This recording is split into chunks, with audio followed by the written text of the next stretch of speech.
आज सबसे ज़्यादा इस्तेमाल होने वाला शब्द है राष्ट्रवाद। हर कोई इसका दावा करता है, हर कोई इसी नाम पर सही और गलत तय करता है। लेकिन इतिहास एक सवाल पूछता है, क्या हमें राष्ट्रवाद समझाया गया है या राष्ट्रवाद सिखाया गया है? राष्ट्रवाद नारा नहीं होता, राष्ट्रवाद गुस्से की आवाज़ नहीं होता, राष्ट्रवाद किसी एक विचार की बार नहीं होता। राष्ट्रवाद सबसे पहले जिम्मेदारी होता है। अब जरा इतिहास से शुरू करते हैं। 1857 में जो लोग लड़े वो अलग अलग थे, राजा, किसान थे, सैनिक थे, लेकिन उनका लक्ष्य एक था, सम्मान के साथ जीना।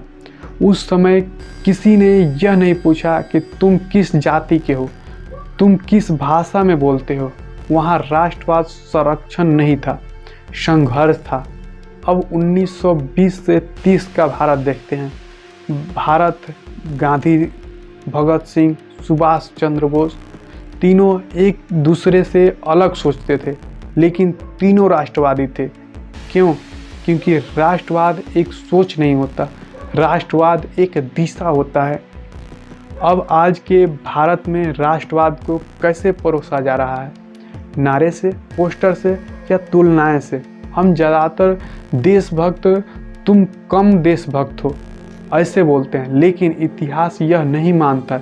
इतिहास पूछता है, तुम देश के लिए क्या कर रहे हो? अब ध्यान से सुनिए, राष्ट्रवाद सरकार का समर्थक नहीं होता है, राष्ट्रवाद देश का समर्थक है।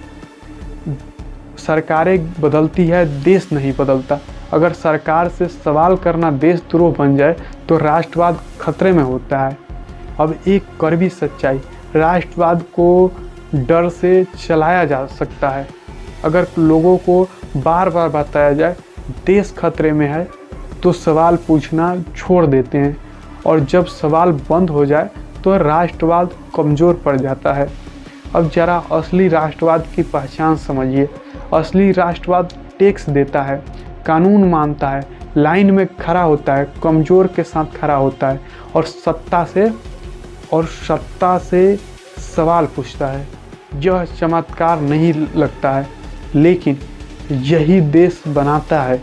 अब जरा झूठे राष्ट्रवाद को देखिए। झूठा राष्ट्रवाद सिर्फ प्रतीकों में जीता है, असहमति से डरता है, सवाल पूछने वाले पर हमला करता है और खुद को देश समझ बैठता है। यह तेज दिखाता है लेकिन खोखला होता है। अब एक सबसे ज़रूरी बात, राष्ट्रवाद किसी एक समुदाय का लाइसेंस नहीं है, यह सबका साझा दायित्व है। जो देश के भीतर नफरत फैलाए वो देश को मजबूत नहीं करता, वो देश को अंदर से तोड़ता है। अब जरा खुद से पूछिए, क्या आपका राष्ट्रवाद इतना मजबूत है कि वो आलोचना सह सके, या इतना कमज़ोर है कि एक सवाल से डगमगा जाए? अब आखिरी बात, बहुत ध्यान से सुनिए। देशभक्त चिल्लाने से नहीं दिखती, देशभक्त चरित्र से दिखती है, और चरित्र तब बनता है जब हम नियम मानते हैं, जब हम सच बोलते हैं, जब हम असहमत होने का हक देते हैं, और हम देश को किसी एक सोच में कैद नहीं करते। राष्ट्रवाद अगर सवालों से डर जाए तो राष्ट्रवाद नहीं रहता है, वो राष्ट्रवाद रहता ही नहीं, वो सिर्फ शोर रह जाता है, और शोर कभी देश नहीं बनता है। तो दोस्तों, ये वीडियो यहीं पे समाप्त होता है। आपको ये वीडियो कैसा लगा कमेंट करके बताएं। मिलते हैं फिर अगले वीडियो में।